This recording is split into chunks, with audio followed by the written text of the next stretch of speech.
Guys, what is Sony doing with their Spider-Man universe?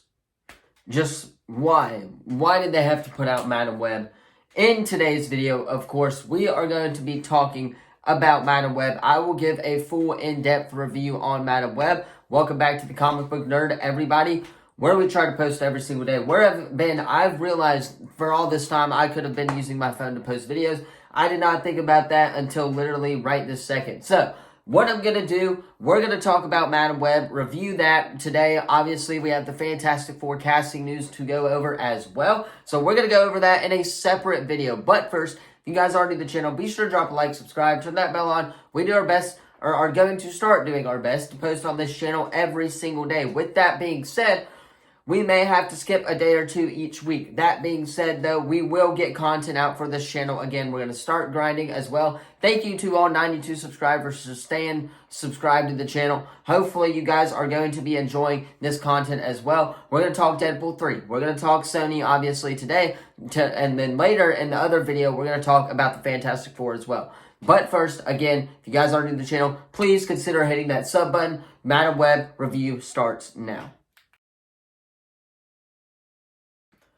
Okay, so really the main plot of this movie for me was kind of iffy, I guess you would say. I don't really understand why somebody would greenlit this movie if they knew the plot of this movie was going to be as bad as it was. Don't get me wrong.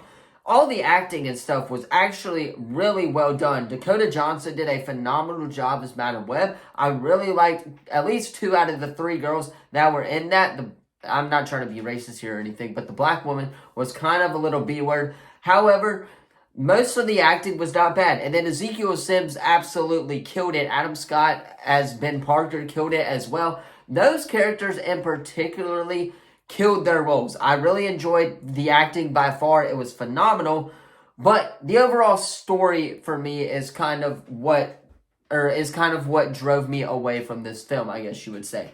The first half of this movie, the first half was phenomenal. It was great. It felt like it was rushed perfectly. It was paced perfectly, in my opinion. The first half was really well done. The second half of the film, to where I guess we start to see Ezekiel Sims go after the girls more and stuff like this, that part to me definitely felt more rushed than normal Sony as well. I'm not saying that it was slow. It was definitely rushed. The whole movie did feel a little bit rushed, but for the majority of the first part of this film, it felt at least normally paced, for me at least. I enjoyed the first half of this movie. Now, the second half is where things got a little bit more wacky. Again, like I said, Ezekiel Sims trying to chase down these girls.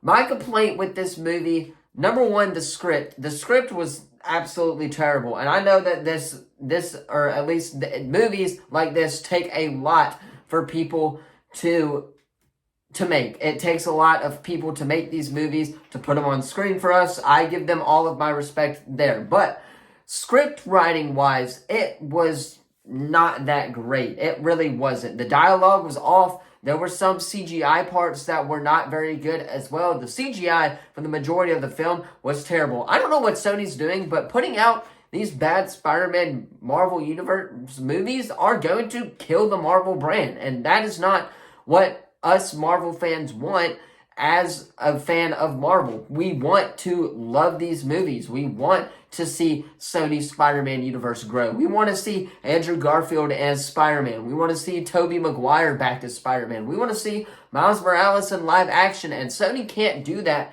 if they continue to put out movies like they've been putting out. For example, Morbius. For example, obviously, Madam Web that I just watched.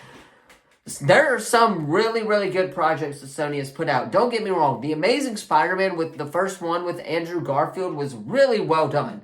I enjoyed that film. All 3 Tobey movies were well done. The second film, Amazing Spider-Verse, or The Amazing Spider-Man, was kind of iffy, but again, it was great. Everyone loved it. Andrew Garfield was a phenomenal part. The Venom movies, for the most part, everyone seemed to really enjoy.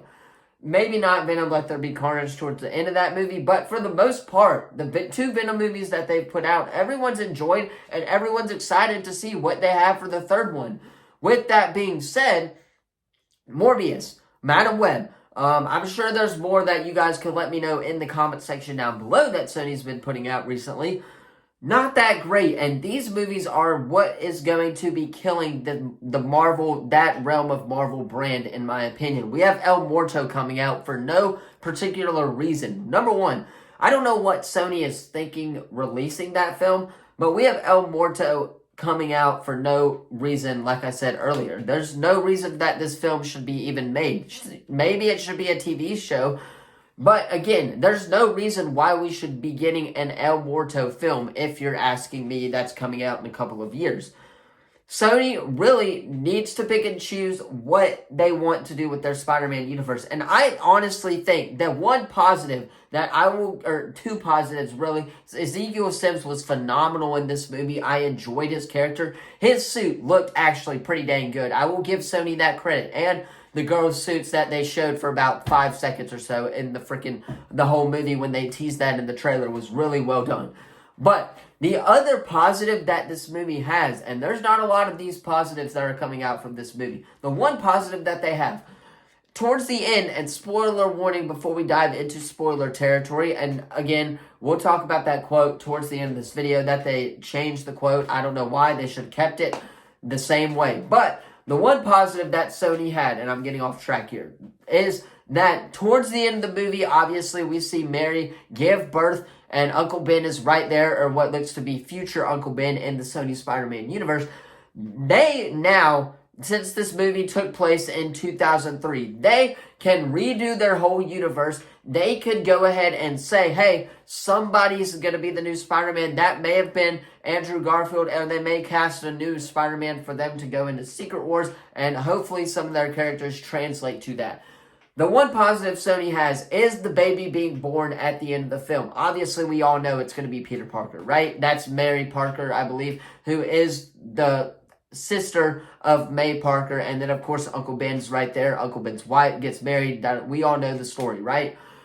That's the one positive that Sony has coming out of this film. They can pick and choose what they now want to do with their universe. And I think that that's the only thing this movie was meant to do, is set up a future Peter Parker and set up Madam Web to connect all the Spider-Men together. Maybe so this future version of Peter Parker potentially could lead a Sony Spider-Man universe, and we could get a Sinister Six with them. We know that that's in the works. That film is in the works for next year and the year after that, right? So what if this baby that that they're making, or that was just born in the hospital at that ending scene in Madam Web, is going to be the one that faces off eventually in the Sinister Six? Now, with that being said, Sony's going to have some restructuring to do with that Sinister Six movie if they decide to go with that route. But I think that's the one positive coming out this movie. Now, one thing I want to say before I let you guys loose for this video, the quote